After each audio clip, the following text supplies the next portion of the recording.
Well, guys, good morning. We are finally here to talk about the finale of X-Men 97 Season 2.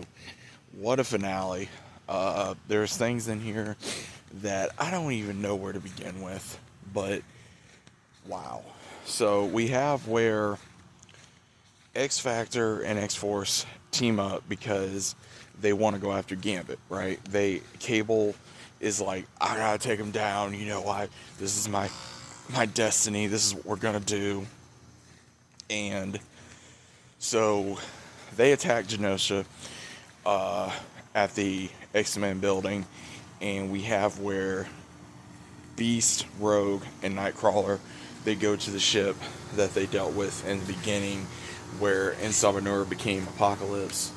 When this happens, you see where Rogue goes in there and makes a deal with the Celestial that turned Insabanur into Apocalypse, and she becomes this.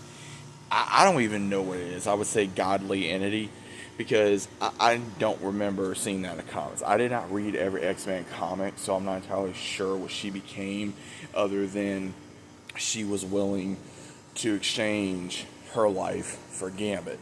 And she comes out, she hugs Nightcrawler, and she says, "Thank you for keeping the faith."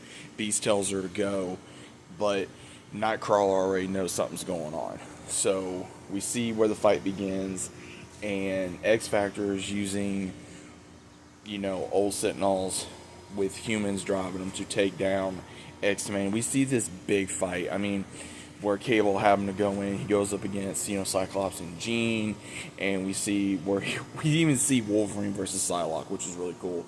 And we see Morph even transform into Dr. Octopus from Spider-Man, which was really cool. And then transforms into Wolverine to help him kind of give a little bit of an edge in the fight with her and Archangel. And then we even see where Gambit is still in consciousness, and they're able to kind of monitor what's going on to where, Apocalypse is going to be taking over his mind at some point. And then we see where Polaris and Bishop, they go up against more of X Factor, and they get overwhelmed. They get overwhelmed, and even before that, Charles is telling X Factor, like, you don't want to do this. You don't want to do this. My X-Men don't back down, and neither do I. And we see even Jubilee is taken to the air in the X-Wing against, X Factor, which was a cool little scene, I will admit that. Again, X Factor is probably not my favorite team of characters, but it was cool to see, X-Force and X Factor try to take on the X-Men despite all the issues. And I will say this, I think that's why some people, I will say, either love or hate Cable, because Cable is just, he's always on, trying to stop Apocalypse, right? That's what he's wanting to do. That's what he needs to do. And I'm not the biggest Cable fan, I will admit that, and I think that's the reason why I have issues with Cable, is because he's wanting to go on what he wants rather than trying to listen even to the ones of reasoning, like Charles, Jean, even Cyclops. I'm not the biggest Cyclops fan either, but again, Cyclops was right on this one. He's like, I don't want to fight you, son.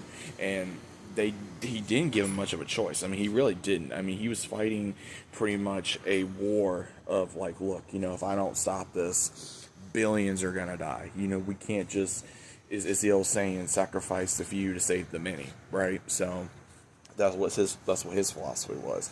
And even when we see Polaris and Bishop get overpowered by X Factor, we see.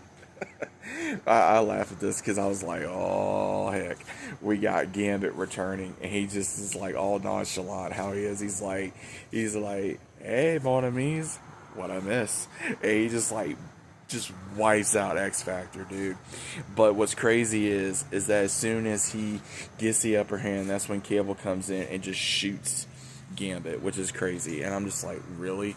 Like, bro, you literally just did this, and now you're saying it's over when it actually helped Apocalypse kind of take control over Gambit, and Gambit just transforms, his body just transforms into Apocalypse, but still looks like Gambit or Death Gambit. And we see where he just gets overpowered, and then all the X-Men, X-Force, X-Factor try to take on Apocalypse, and he just like one-shots them, he takes over them, and he's telling Charles, well, they're my X-Men now, and he's saying no, and Rogue shows up to literally, I would say, undo his spell. And then as soon as that happens, we just see where she pretty much one-shots Apocalypse. Even though everybody tried to take him out, didn't work, she just one-shots him. She just grabs his face and is able to kind of use her power to put Apocalypse in like that emerald, like what Gambit gave her in the last episode for the One's power. And she gives it to Cable. She says, "You've been chasing him your whole life. I'm pretty sure you'll figure this out." And then Gambit and her reunite. They have a loving moment, and we see where he's like, "What's wrong?" And she says, "There had to be a sacrifice for me to save you." And she's wondering, okay, because her powers go away, right? So I'm kind of wondering what's going on. Like, is she going to die? And then we see Nightcrawler in where Rogue was, giving up his life for Rogue. And I'm getting a little emotional on that, man, because that's his sister. You know what I mean?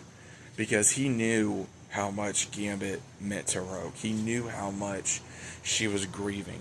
He saw how much Gambit is in love with Rogue.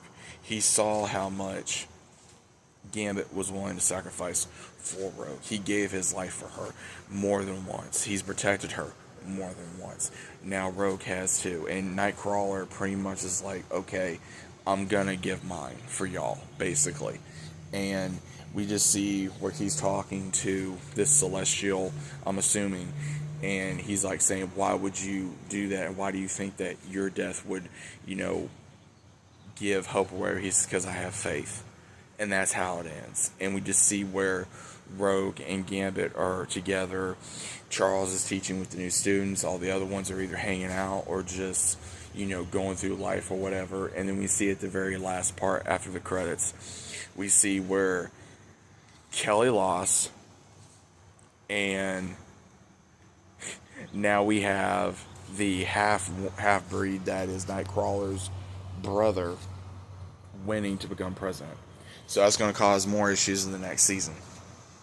And we have Mystique now. She imposes as the leader of X Factor, shoots her, and probably kills her. I'm not entirely sure.